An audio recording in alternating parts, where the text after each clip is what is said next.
আমাৰ JDSG মহাবিদ্যালয়ৰ যেটো NSS ইউনিট আছে সেই NSS ইউনিটৰ যোগেদি আমাৰ মহাবিদ্যালয়ৰ প্ৰায় 35 জন ছাত্ৰ ছাত্ৰীয়ে যোৱাকালি মুকলি পথাৰ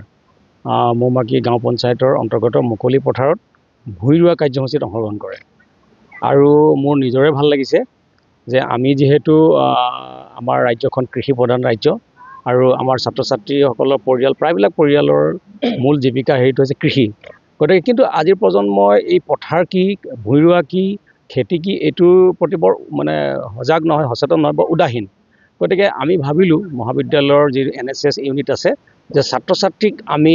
শিক্ষাৰ উপৰিও আমি অন্ততঃ বাস্তৱ জ্ঞান লাভ কৰিবৰ কাৰণে আমাৰ যিটো খেতি পথাৰত আমি তেওঁলোকক যদি নমাই তেওঁলোকক অকণমান যদি পঢ়ি থকা অৱস্থাতে কিবা বাস্তৱ অনুভৱ দিব পৰা যায় সেই উদ্দেশ্যে আচলতে যোৱাকালি আমি এই কাৰ্যসূচী হাতত লৈছিলোঁ আৰু আমি দেখিছিলোঁ যে 35 গৰাকী ছাত্ৰ ছাত্ৰীয়ে যথেষ্ট উৎফুল্লিত হৈ সঁহাৰি জনাইছে আৰু তেওঁলোকে বহু হয়তো প্ৰথমবাৰৰ কাৰণে বোকাত নামিছে কিন্তু হ'লেও কিন্তু ভূঁই ৰুব জানিছে আৰু ছাত্ৰবিলাকেও ভূঁই ৰুইছে আৰু তেওঁলোকে কঠীয়া বুলাই দিছে গতিকে এটা সুন্দৰ ফূৰ্তিৰ পৰিৱেশত তেওঁলোকে এই যিটো আমাৰ কৃষি ৰোৱা কাৰ্য ভূঁই ৰোৱা কাৰ্য এইটোত কিন্তু তেওঁলোকে অংশগ্ৰহণ কৰিছে যাতে মোৰ ভাল লাগিছে আৰু সেই পথাৰৰ কাষতে এজন বিশিষ্ট ব্যক্তিৰ ঘৰ আছিলে তেখেত হৈছে প্ৰাক্তন আছু নেতা শ্ৰীযুত বিপুল গগৈদেৱৰ গৃহতে আমি আচলতে এই ছাত্ৰ ছাত্ৰীসকলক আশ্ৰয় দিলোঁ তাতে তেওঁলোকে ড্ৰেছ চেঞ্জ কৰি পেলাই পথাৰত নামিলে আৰু তেওঁলোকে সুন্দৰকৈ ভূঁই ৰোৱা কামত জড়িত হ'ল আৰু আমি অকল এইটোৱেই নহয় ছাত্ৰ ছাত্ৰীসকলক আমাৰ কাজিৰঙা ৰাষ্ট্ৰীয় উদ্যানৰ যিটো animal corridor Panbari animal corridor Burhapahar animal corridor চাফাই অভিযানতো আমি জড়িত কৰাইছোঁ আজি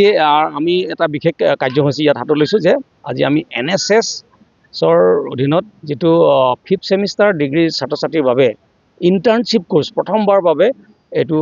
মানে আৰম্ভ কৰিছে ডিব্ৰুগড় বিশ্ববিদ্যালয় আৰু JDSG কলেজৰ প্ৰায় 40 গৰাকী ছাত্ৰ ছাত্ৰীয়ে এই NSSটো ইণ্টাৰ্ণশ্বিপ কোৰ্চ হিচাপে বাছি লৈছে আৰু সেই উদ্দেশ্যে আজি অশোক হাজৰিকা মধ্য মানে ইংৰাজী বিদ্যালয়ত আমি সমবেত হৈছোঁ তেওঁলোকৰ ছাত্ৰ ছাত্ৰীসকলৰ মত বিনিময় হৈছে আৰু এতিয়া এগ্ৰ' এণ্টাৰপ্ৰেনাৰশ্বিপ যিটো কৃষি উদ্যমিতাৰ বিষয়ত আমাৰ মহাবিদ্যালয়ৰ মোৰ সহকৰ্মী মোৰ বন্ধু সন্মানীয় ডক্টৰ বিজয় শৰ্মাদেৱে ভাষণ দি আছে গতিকে তেখেতে ছাত্ৰ ছাত্ৰীক উদ্দেশ্যি যিটো কৃষি উদ্যমিতা অৰ্থাৎ এগ্ৰ' এণ্টাৰপ্ৰেনাৰশ্বিপৰ ওপৰত তেওঁ ভাষণ দিছে গতিকে এই কথাটো এটা তেওঁলোকে বাৰ্তা যাওক যে ছাত্ৰ ছাত্ৰীসকলে শুনক আৰু এই উঠি অহা প্ৰজন্মই এই কৃষিটো যে আমাৰ কাৰণে বহুত প্ৰয়োজনীয় আমি যে স্বাৱলম্বী হ'ব পাৰোঁ আমি চাকৰি বুলি ইমান হাবাথুৰি খাওঁ কিন্তু কৃষিৰ জৰিয়তে স্বাৱলম্বী যে হ'ব পৰা যায় সেইটো এটা আমি প্ৰয়াস কৰিছোঁ ছাত্ৰ ছাত্ৰীসকলক এই অনুষ্ঠানৰ যোগেদি গতিকে আশা ৰাখিছোঁ আহিবলগীয়া দিনবিলাকত সকলোৱে এইটো গুৰুত্ব দিয়ক সকলোৱে মনোনিৱেশ কৰক যে উঠি অহা প্ৰজন্মক আমি অন্ততঃ মোবাইলৰ বাহিৰে কেৱল মোবাইল দিয়ে জীৱনৰ সৰ্বোচ্চ নহয় আমি বাস্তৱ জীৱনৰ লগত জড়িত হ'ব পৰাকৈ আমি জড়িত কৰিবলৈ প্ৰয়াস কৰি আহিছোঁ